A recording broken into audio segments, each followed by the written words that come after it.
देश की विडंबना है कि ऐसी सोच रखने वाले लोग जो मनुस्मृति को मानते हैं, उन लोगों ने इस देश की 85% आबादी के लोगों को जानवर से बदतर जिंदगी जीने के लिए मजबूर किया। आज संविधान को लागू हुए 74 वर्ष हो गए। 74 वर्ष के बाद भी मनुस्मृति को मानने वाले लोग जो कभी कांग्रेस का झंडा लेकर आए, कभी जनता पार्टी का झंडा लेकर आए, कभी जनता दल का झंडा लेकर आए और आज भाजपा का झंडा लेकर सरकार में बैठे हैं। प्रदेश स्तर, मंडल स्तर, जिला स्तर एवं विधानसभाओं के अध्यक्ष और महासचिव, फ्रंटल संगठन, भाईचारा कमेटी के सभी सम्मानित पदाधिकारी इस मीटिंग में उपस्थित हुए हैं। फरवरी के बाद संगठन के संबंध में विस्तृत रूप से ये मीटिंग आज संपन्न हो रही है।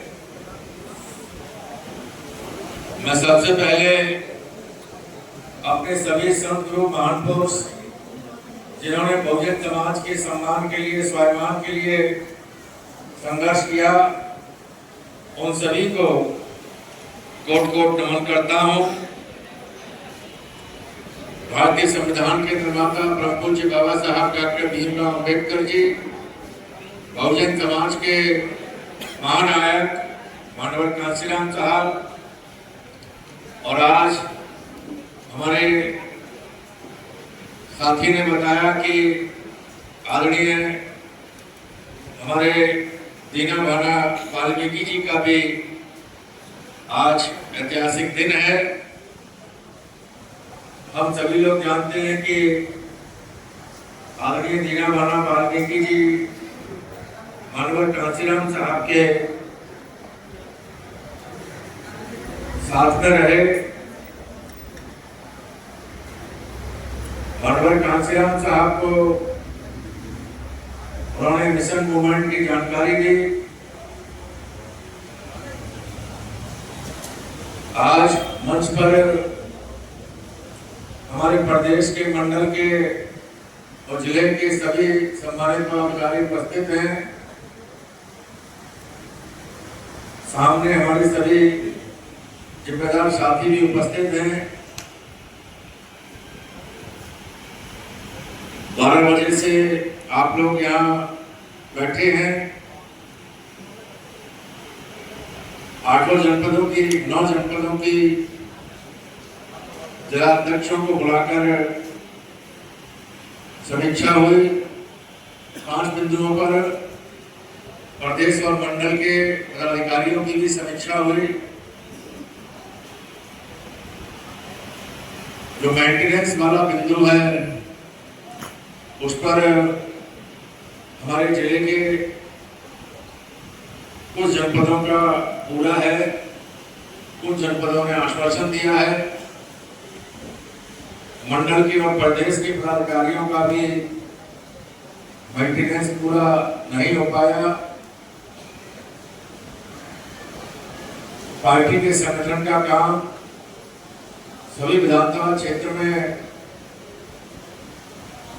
संगठन स्तर पर, बूथ स्तर पर जो रिपोर्ट आई उसके मुताबिक किसी ने कहा कि 6 सेक्टर, किसी ने 7 सेक्टर, किसी ने 40 बूथ, किसी ने 60 बूथ। इस प्रकार की जो राजनीतिक भाषा है उसको यहाँ बोला गया।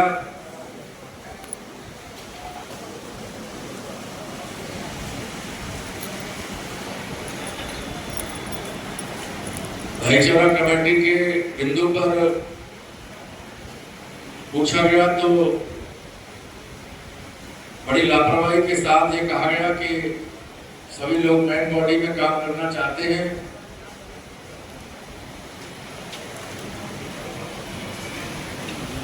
फ्रंटल संगठन में कुछ जनपदों में कुछ साथियों की नियुक्ति हो चुकी है।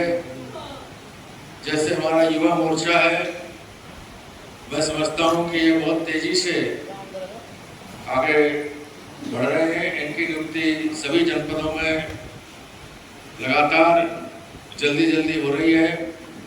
बाकी जो किसान मोर्चा है, लीगल सेल है, मिशन 78 है, उसकी तरफ अभी हमारे साथियों का ध्यान नहीं गया। इस मीटिंग से जो वास्तविक संगठन की गतिविधियां हैं उसकी जानकारी होती है। हम ये मीटिंग पूरे उत्तर प्रदेश में प्रत्येक महीने कभी 2 मंडल की, कभी 4 मंडल की, तो कभी 6 मंडल के साथियों को एक साथ बुलाकर लगातार करते रहे। लेकिन फरवरी के बाद 2024 के चुनाव में हम लोगों ने अपने भीम आर्मी के चीफ और आजाद समाज पार्टी के संस्थापक राष्ट्रीय अध्यक्ष भाई एडवोकेट चंद्रशेखर जी को नगीना से लड़ाने का मन बनाया, तैयारी की। चूंकि वो हमारे राष्ट्रीय अध्यक्ष हैं और इस देश के अंदर बहुजन समाज की लड़ाई पिछले 10 साल से लड़ रहे हैं, बिहार से लेके बंगाल तक, जम्मू कश्मीर, उत्तर प्रदेश, बिहार, पंजाब, पूरे देश के अंदर जहां भी अत्याचार होते हैं, अन्याय होते हैं, चाहे दलित समाज पर हो, चाहे आदिवासी समाज पर हो, चाहे अन्य पिछड़े वर्ग पर हो, चाहे मुस्लिम भाइयों के साथ में हो, अकेले भाई चंद्रशेखर हैं जो प्रशासन से और शासन से आंखों में आंखें डालकर न्याय मांगते हैं और लोगों को न्याय दिलाते हैं, संघर्ष करते हैं। ऐसे हमारे लोकप्रिय नेता 2024 के चुनाव में जब राष्ट्रीय कोर कमेटी ने ये निर्णय लिया कि भाई को लड़ाना है, तो साथ ही साथ ये भी निर्णय लिया, संकल्प लिया कि लड़ाने के साथ साथ जिताना भी है। तो जिताना है, सभी लोगों ने अपनी जिम्मेदारियां निभाई। संगठन के काम को फरवरी के बाद समीक्षा की इन मीटिंगों को रोक दिया गया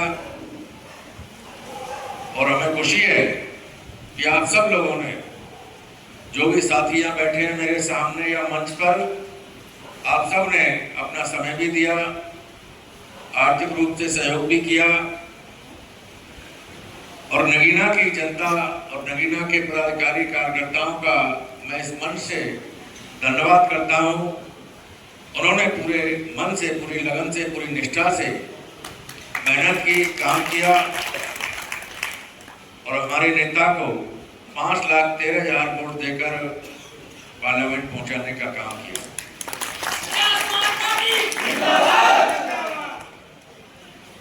20 दिन तक पार्लियामेंट चली।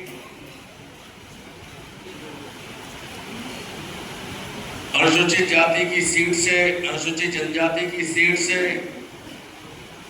सभी सांसद वहां बैठे हुए हैं। कांग्रेस से, बीजेपी से, समाजवादी पार्टी से, अन्य दलों से, जो क्षेत्रीय दल हैं, जो मनीवादी पार्टियां हैं, उनसे अनुसूचित जाति और जनजाति के सांसद उन पार्टियों के बैनर से जीत कर गए। अन्य पिछड़े वर्ग के कुछ सांसद जनरल सीट पर जीत कर गए। लेकिन देखा यह गया कि 20 दिन के पार्लियामेंट के सत्र में दलितों के लिए, पिछड़ों के लिए, आदिवासियों के लिए, किसानों के लिए, इस समाज पर होने वाले अन्य अत्याचार के खिलाफ यदि एक कोई सांसद बोले तो वह केवल चंद्रशेखर आजाद बोला। बाकी किसी में हिम्मत नहीं हुई कि कोई सांसद अनुसूचित जाति, जनजाति, अन्य पिछड़े वर्ग और मुस्लिम समाज की समस्याओं को लेके अपनी बात को वहां रखें। सबको डर लगता है कि मैं बोला तो मेरी टिकट कट जाएगी, मुझे मेरी पार्टी के लोग निकाल देंगे।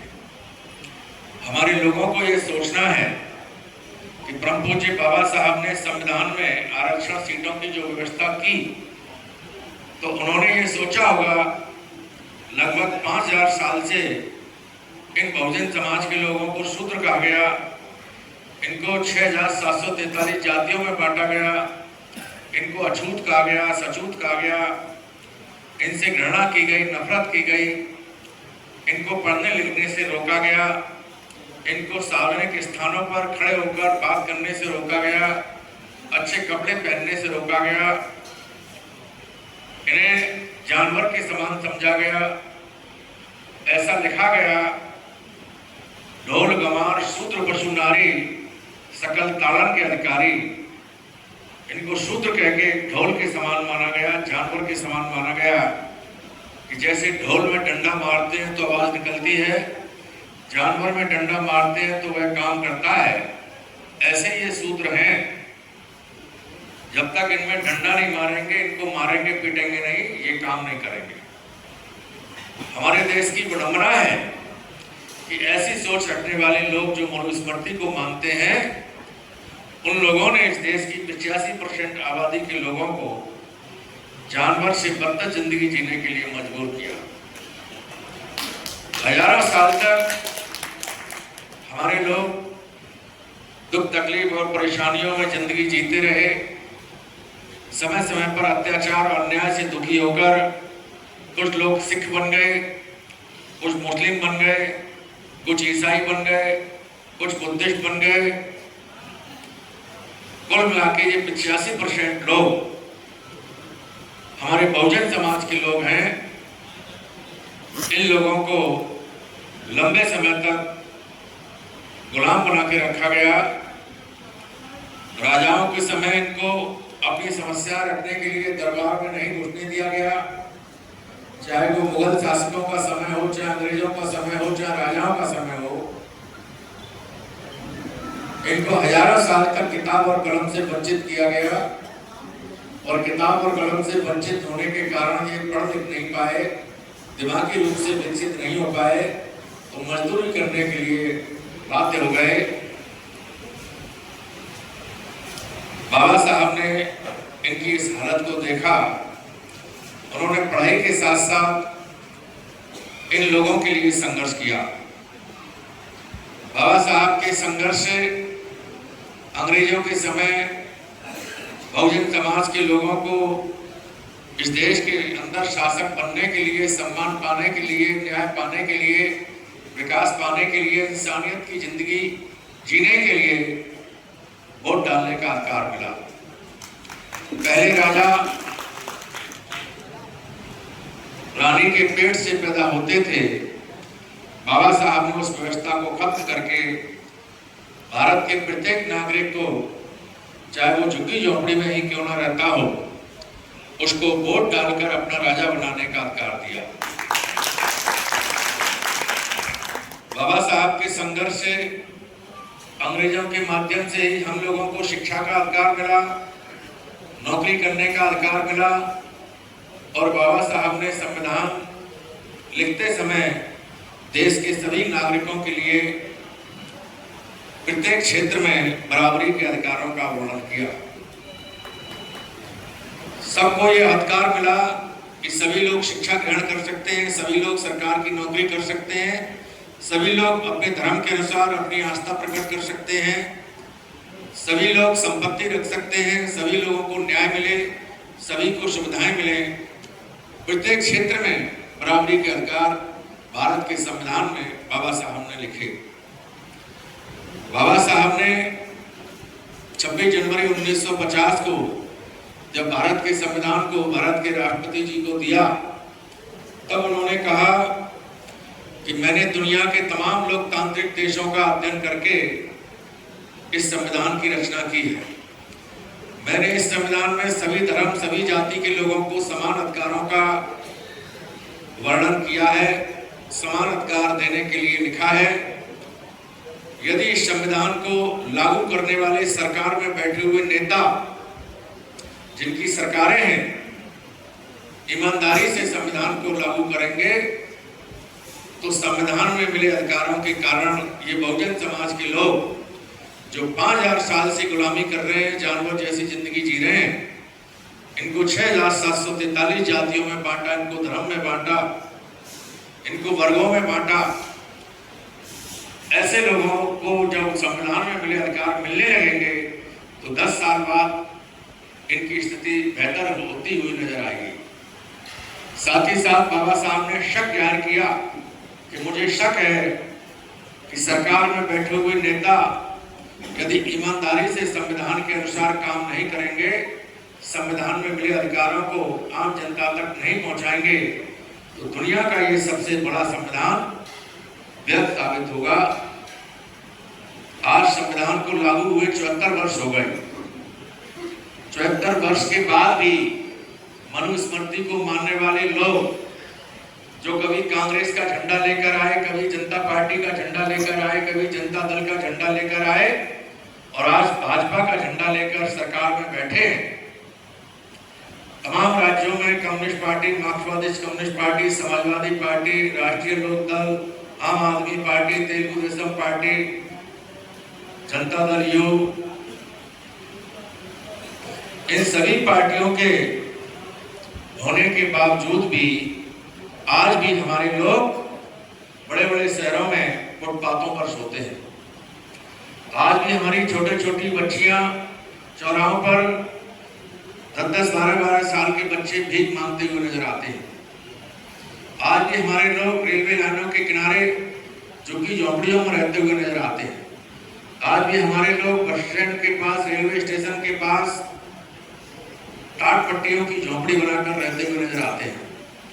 आज भी हमारे लोग पूरे देश के अंदर लगभग 20 करोड़ लोग ऐसे हैं जिनके पास छत नहीं है, जिनके पास घर मकान नहीं है।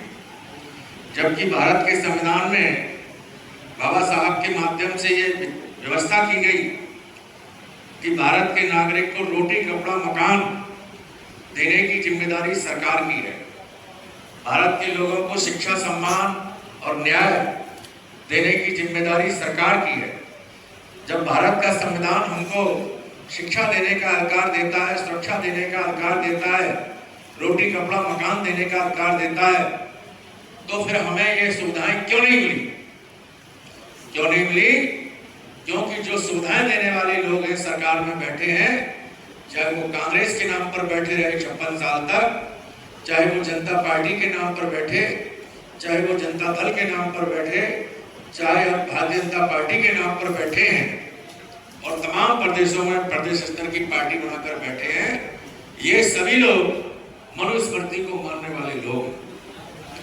ये लोग, मनुस्मृति में लिखा गया कि जो 15% उच्च वर्ग के लोग हैं, ये लोग पढ़ेंगे, लिखेंगे, नौकरियां करेंगे, व्यापार करेंगे, जमीनें रखेंगे और बाकी लोग इनकी सेवा करेंगे। तो मनुस्मृति को मानने वाले लोगों ने अपनी पार्टियां बनाई और हम लोगों से वोट लेकर, हमारे वोटों से अपनी सरकारें बनाई और सरकारें बनाकर हमारा उत्पीड़न किया, हमारा शोषण किया, संविधान को पूर्ण रूप से लागू नहीं किया। आज इसी के कारण हमारे लोग, मैं पूरे विश्वास के साथ कह सकता हूं कि आप लोग जिन गांव में रहते हैं, जिन मोहल्लों में रहते हैं, वहां का सर्वे करेंगे तो 85% लोगों में से कोई भी गांव, कोई भी मोहल्ला ऐसा नहीं निकलेगा जहां 100 घर रहते हो तो 100 में से 50 घरों में भी हाई स्कूल पास बच्चे मिल जाए।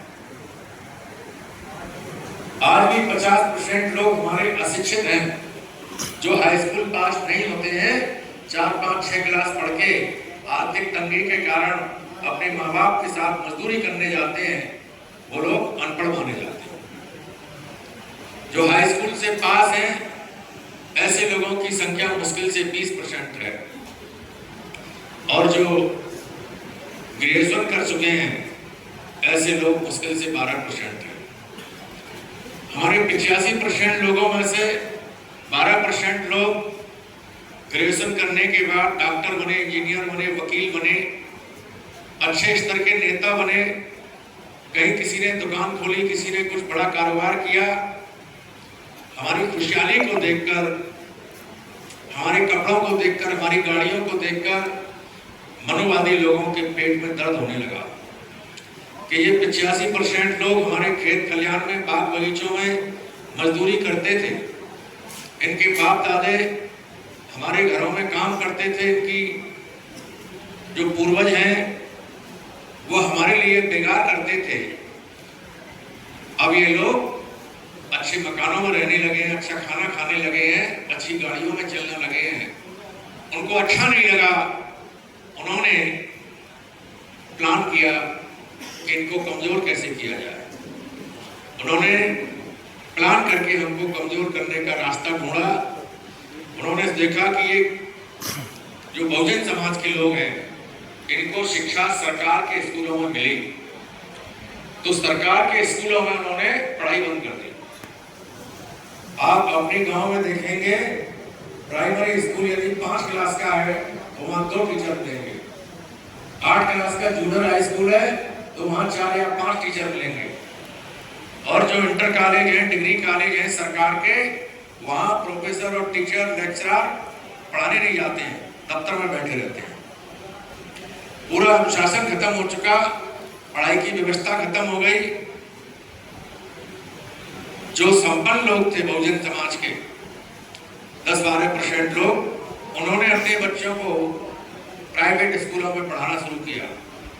प्राइवेट स्कूलों से पढ़ते पढ़ते हमारे बच्चे कुछ नौकरियों में जाने लगे। सिलसिला चलता रहा तो भी उनको परेशानी हुई, तो उन्होंने सब विभागों को प्राइवेट विभाग करना शुरू कर दिया। जो सरकार के विभाग हैं उनको प्राइवेट करना शुरू कर दिया, ये सोचकर कि प्राइवेट विभाग हो जाएंगे तो ये अनुसूचित जाति, जनजाति, अन्य पिछड़े वर्ग के जो लोगों को संविधान में 49.5% आरक्षण मिला है, ये 49.5% नौकरियों पर जाते हैं, तो जब सरकार के विभाग ही नहीं रहेंगे तो आरक्षण भी लागू नहीं होगा। पिछले 15 साल से ये क्रम चल रहा है। बड़े बड़े विभाग खत्म करके उनको प्राइवेट कर दिया गया। आपने अभी देखी होगी मुकेश अंबानी के बेटे की शादी, और उसमें पूरे देश के बड़े लोग शामिल हुए। धीमे धीमे करके वही व्यवस्था लाई जा रही है जो राजाओं के समय हुआ करती थी। राजाओं की व्यवस्था का मतलब वहां कोई नियम कानून नहीं है, वहां मनमानी है। तो वही मनमानी इस लोकतंत्र में भी जबरदस्ती लागू की जा रही है। हमारी बहन बेटियों के साथ छेड़खानी होती है। कल की रिपोर्ट है, फरुखाबाद में 2 लड़कियों को रेप करके उनकी हत्या करके पेड़ से लटका दिया। इसी प्रकार की घटना 2 साल पहले बदायूं में हुई, और इस प्रकार की घटनाएं पूरे देश में लगातार होती हैं। छेड़खानी और बलात्कार ये कमजोर वर्ग के जो परिवार हैं उनकी बहन बेटियों के साथ में घटनाएं होती हैं। हमारी बहन बेटियों को वह बहन बेटी नहीं समझते हैं।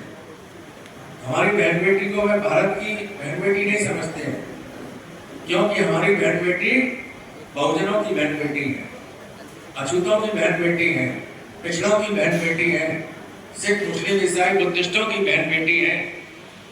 हमारी बहन बेटियों की छेड़खानी होती है तो ये लोग रिपोर्ट भी दर्ज नहीं करते हैं। रिपोर्ट दर्ज कराने के लिए भीम आर्मी के आजाद समाज पार्टी के कार्यकर्ताओं को थाने का घेराव करना पड़ता है। गिरफ्तारी कराने के लिए भीम आर्मी और आजाद समाज पार्टी के पदाधिकारी कार्यकर्ता धरना प्रदर्शन करते हैं। और जब कहीं एकाध साल में एकाध घटना, हालांकि मैं इस पक्ष में नहीं हूं कि किसी भी बहन बेटी के साथ छेड़खानी की जाए, लेकिन बाई चांस कभी हो भी जाती है तो ये पूरा देश, पूरा मीडिया सब एकजुट हो जाते हैं और एकजुट होकर पूरे देश में उसकी भर्त्सना करते हैं, उसकी निंदा करते हैं, उसके लिए आंदोलन करते हैं। और जब हमारी बहन बेटियों के साथ में ये घटनाएं घटती है तो ना मीडिया बोलता है ना प्रशासन न्याय देता है। तो ये बात हम लोगों को समझनी चाहिए। जो लोग संविधान को लागू करने वाले सरकार में बैठे हैं वो लोग केवल हमें वोट लेने के लिए अपना बनाते हैं। कभी राम की मूर्ति लाके, कभी हिंदू की बात करके, कभी मुस्लिम भाई को आतंकवादी कह के हम लोगों की भावनाओं को भड़काकर अपने सरकार बनाने के लिए हमारा इस्तेमाल करते हैं। हमारे पाल प्रजापति, केवल कश्यप, नाई, निषाद, सात, सैनी, मोर, कुशवाहा, जाटव, खटीक, धोबी, कोली, वाल्मीकि, इस प्रकार की जो जातियां हैं वह लोग इनकी पार्टियों के झांसे में आते हैं, इनके नेताओं के झांसे में आते हैं, इनके प्रचार के झांसे में आकर इनको सपोर्ट करते हैं। और जब ये सरकार में आते हैं तो फिर अपने वादे भूल जाते हैं, फिर इनको हमारी जाति नजर आती है, फिर इनको हमारा धर्म नजर आता है। ये मुस्लिम है, ये दलित है, ये अन्य पिछड़े वर्ग के लोग हैं, अगर इनको इनके साथ अन्याय हो रहा है तो होने दो।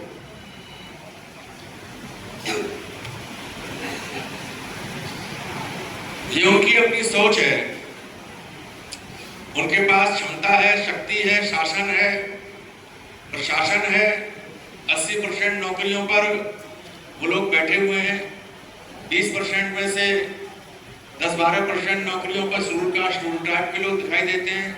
7-8% पर अन्य लोग हैं, चाहे वो पिछड़े वर्ग के हैं, चाहे अल्पसंख्यक समाज के हैं। कहने को तो 15% आरक्षण अनुसूचित जाति का है, लेकिन आज तक पूरा नहीं हुआ। क्लास 1 में 6%, क्लास 2 में मुश्किल से 8%, क्लास 3 में 12% और 4th में पानी पिलाने के लिए, फाइल रखने के लिए पूरा है। अनुसूचित जाति के साथ जनजाति का 7.5% का रिजर्वेशन, वो भी पूरा नहीं है। मंडल आयोग लागू हुई, 27% का आरक्षण पिछड़े वर्ग के लोगों को मिलना चाहिए।